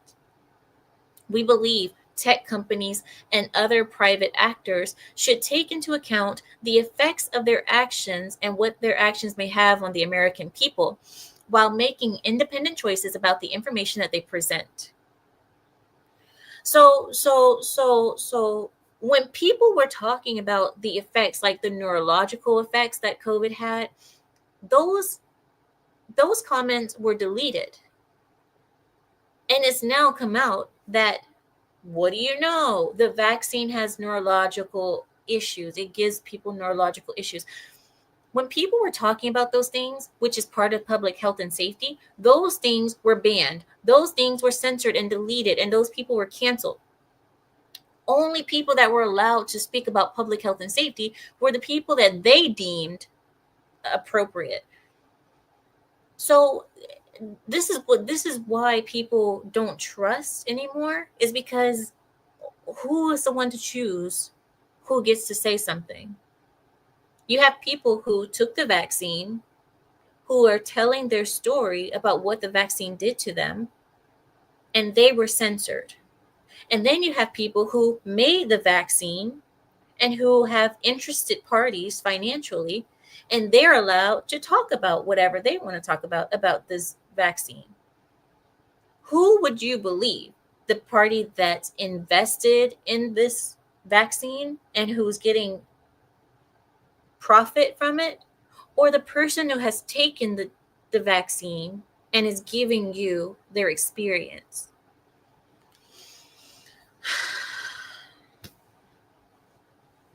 Anyway, this time around, however, the White House has not provided any comment on Mark Zuckerberg's revelation to go back to free speech.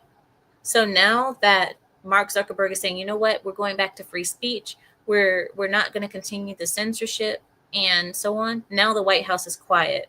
Now they're like, we shouldn't be blamed for anything. We were trying to protect public safety. All right, so those are all the stories that I have for you all today. Well, that's all that I'm going to give you. I'm not going to give you any more. You guys want to know why? You guys want to know the truth of why I'm stopping? My mouth is so dry. I don't have any spit left. I have been talking for the last 2 hours, nonstop almost. Okay? you guys don't realize how difficult it is for a person to have to speak for 2 hours straight. So I need tea, and I need to, yeah. Oh, and I need to let it go. Let me go. The hostage situation. Okay. So I'm in a hostage situation, and my family has been notified about the, you can call it ransom, you can call it like money that they need to pay or what have you. But we don't really want to call it like that. We don't want to call it monies, because we're not extorting them. Okay, it's not extortion, but it is a situation, and I haven't spoken to you guys about it because I didn't want people to know. But you guys noticed. Some people noticed the background. Some people noticed some things, and I gotta. I'm not gonna do this right now. I don't want to talk about this right now. All right, so um, I want to. There was a video I wanted to share with you, and I wanted to. Yeah, I had that too. I have a video that I wanted to share with you all, but I don't know if my internet will permit me to share it with you. One second. Let me see if I can. You know what? The thing is, I think I want to save that for either tomorrow. Let's just do that one tomorrow then. Let's do that tomorrow, okay? I am tired. I'm not gonna lie. I'm tired and my mouth is dry. So you said, "Oh, really? It is? Why were you talking for 8 hours?" I can barely even swallow now, okay? Because my mouth is so dry. Look at my face. I'm red. I'm tired, and I've been talking for the last 2 hours straight. Okay. Ooh, Lepo says, I lost trust in media after the first Gulf War. I would watch the news from BBC, France, and CNN. The difference was notable back then. Not anymore, I would imagine. They're all the same now. Oh, Blindy. Gearing up to fight to free Amira. Ranger Wreck or Sager. What? No, no, no. I don't need rescuing. I'm okay. I don't need rescuing. Carpet, huh? Aaron. Aaron, you have the craziest mind. All right. Thank you, John Doe. Thank you. I want to go drink tea. Let me drink my chai and let me rest. I will see you all. What? You said imagine if she had to do a rally or speech. Do you guys want to know? I can't speak in public. I can't. I've tried. I have been contacted to do live speaking, and I'm not good at it. I'm just not good at it. And the reason I'm not good at it is because I like to look at people's faces when I speak to them, and I like to look people in the eye. That's what I like. But I can't do that with so many people. And the moment that I break eye contact with one person and I go to another person, I get nervous because then I'm starting a new eye contact session and I get nervous and I get overwhelmed. And I also think that I look stupid. I also think that I look stupid standing in front of people. I think I look fat. I think I look ugly. Um, I think I sound stupid. And it bothers me. I can't speak after that. My self esteem drops. And Yakub, go to the naughty corner, right? And yeah, so I can't speak publicly.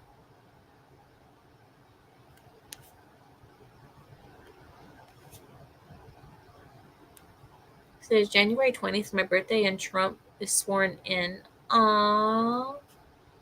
Congratulations. Bye, Brian Job. Bye bye. Or Brian Job. Not Job, Job.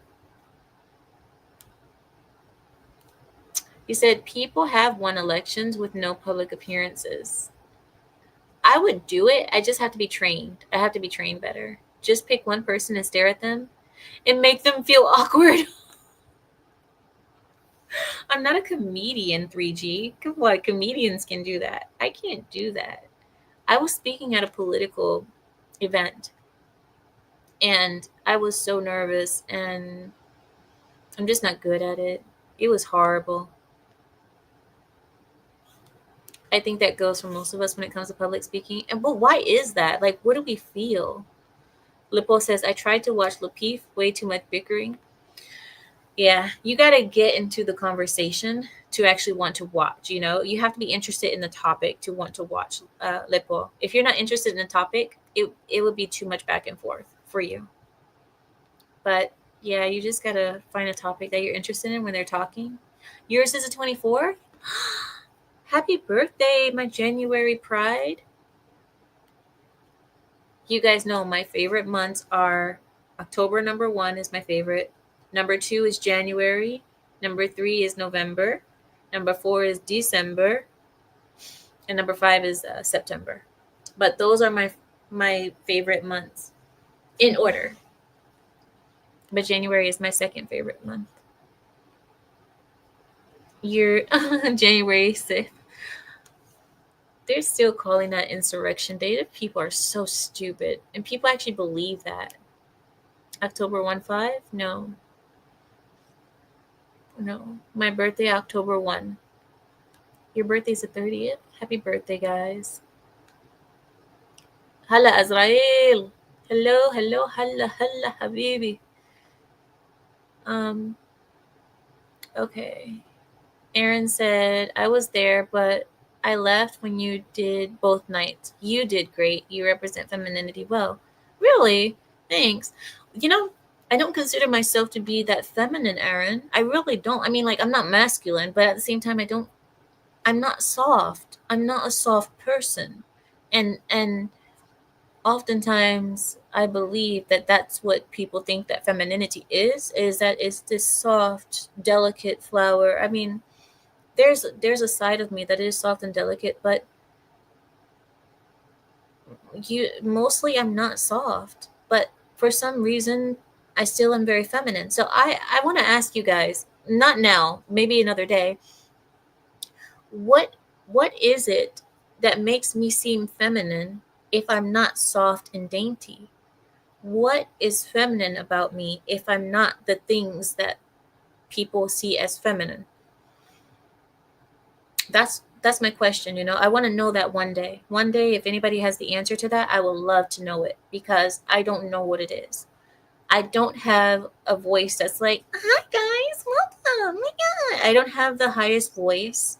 My voice is very medium tone. I'm always bickering. And I'm not soft. So I'm like, that's why I want to know, what is it that makes me feminine to you guys?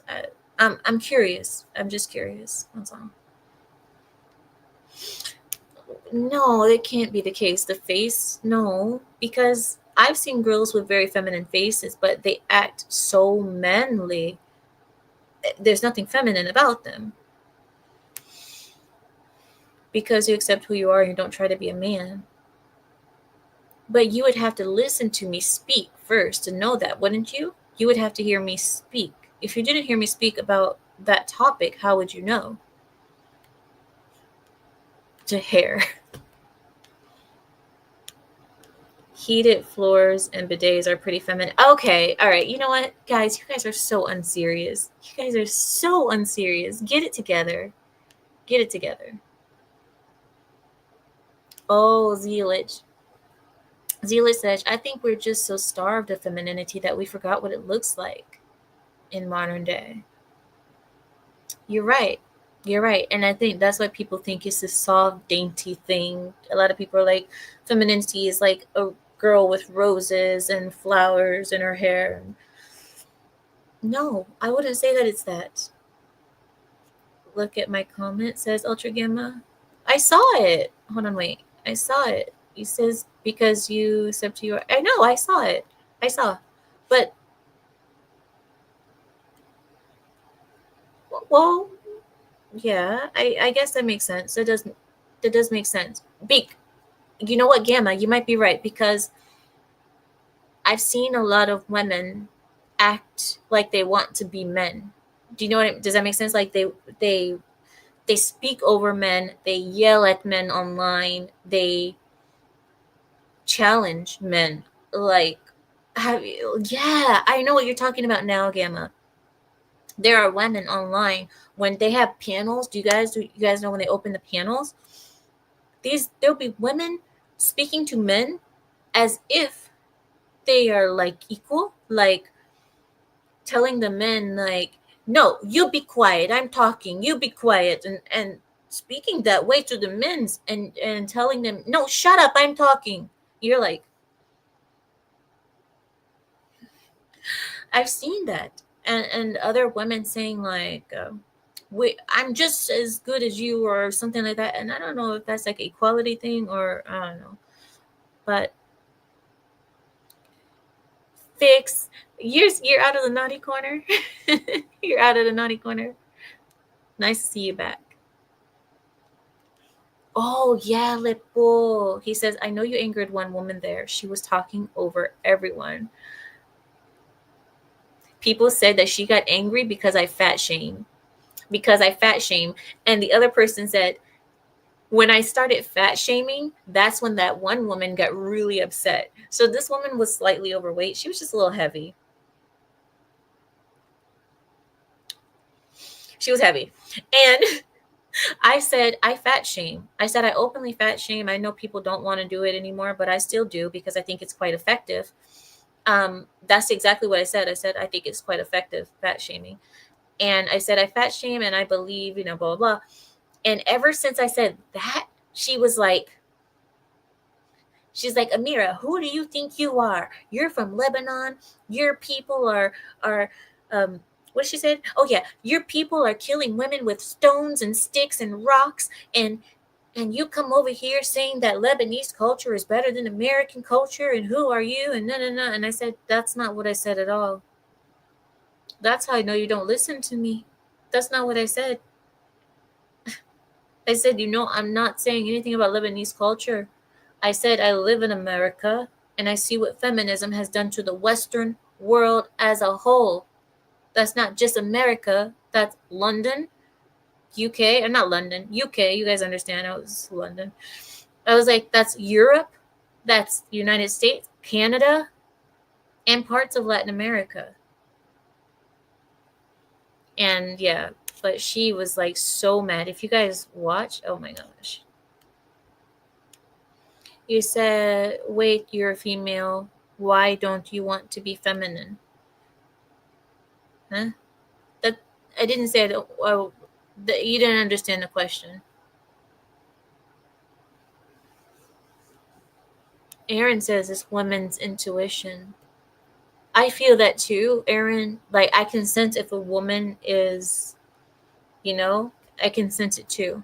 Even if she doesn't act like, oh my God, hi everyone, welcome to the channel. Yeah.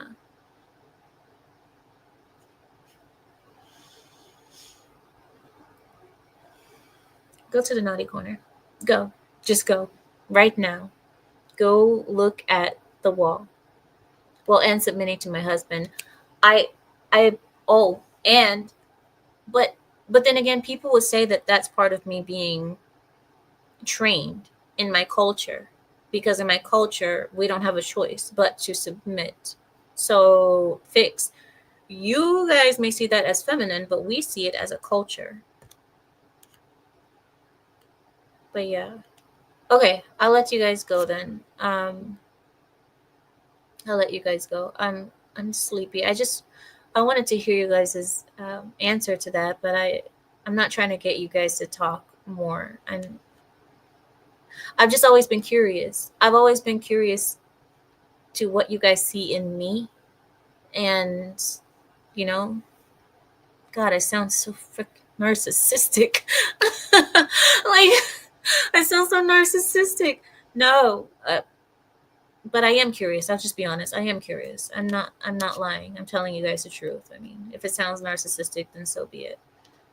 But good night, everyone. Thank you for joining me tonight, and I will see you all on the next one. I'll see you guys sometimes this week.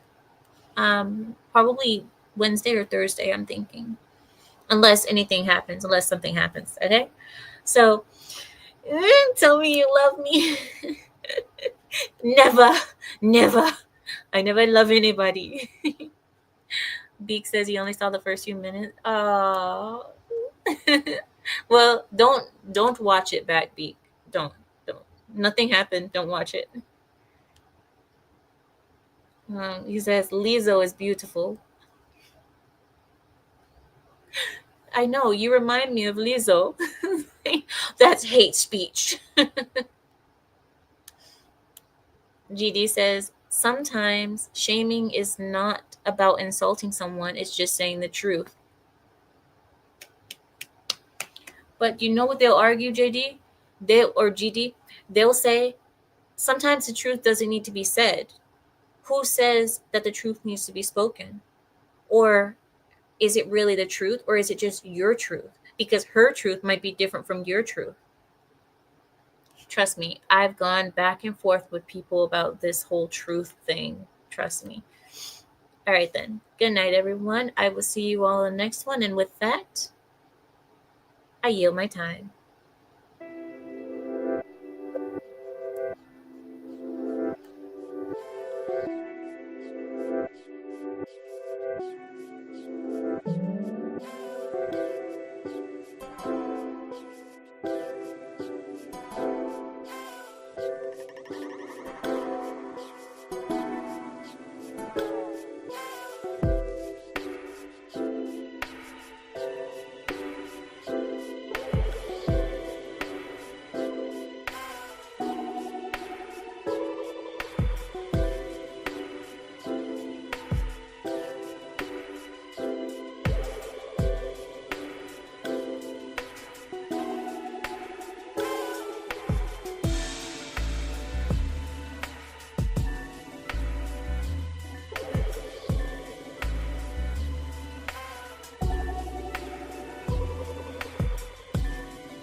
Wait, seriously?